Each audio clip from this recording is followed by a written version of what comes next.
Good day, everyone. I'm Joshua M. Lambia, and today I will report about the Philippine Constitution of 1973.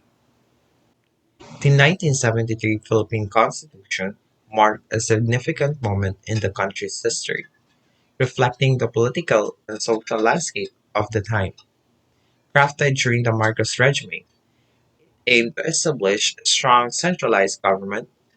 This presentation delves into key aspects of 1973 Constitution based on the insights from the course module authored by Candelaria, Alfora, and Conting. Moving on to the historical context of the 1973 Constitution. First, why is it better to know the historical context of a certain constitution? It is for us to understand the values and intention on how it is made. To understand the 1973 Constitution, it's essential to grasp the historical context in which it was framed. The Philippines was under martial law at that time, with Ferdinand Marcos wielding a vast powers. The Constitution was a product of this era, emphasizing centralized authority and control. Next is the authoritarian features. One of the defining characteristics of the 1973 Constitution was its authoritarian nature. It concentrated power in the hands of the president, enabling Marcos to rule with an iron grip. The document granted him extensive executive powers, curbing checks and balances. Next is the structural changes. Compared to the previous constitutions, the 1973 version introduced structural changes in the Philippine government. It established a parliamentary system, replacing the presidential one. This shift aimed to consolidate authority and streamline governance under Marcos' leadership. Do you know that the economic provisions in the 1973 Constitution reflected the Marcos version for national development? It emphasized state intervention in the economy, promoting protectionism and import substitution industrialization.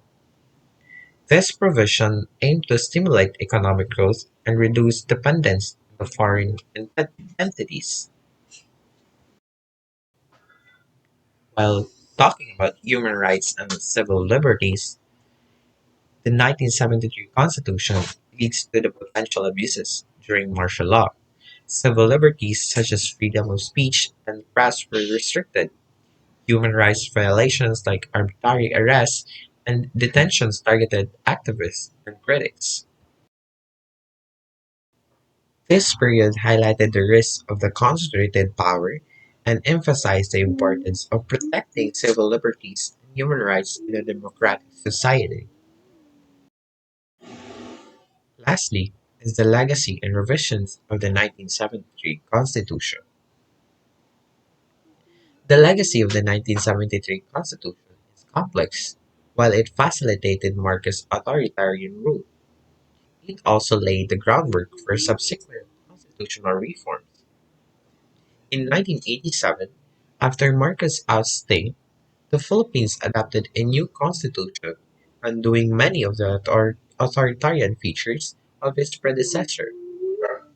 In conclusion, the 1973 Constitution of the Philippines marked a significant shift in the country's governance, introducing a new form of government and extending President Ferdinand Marcos' power through martial law. It was heavily amended to consolidate authorities during Marcos' rule. 1973 Constitution is a historical document that reflects a turbulent period in Philippine history, transitioning from authoritarian rule back to the democracy.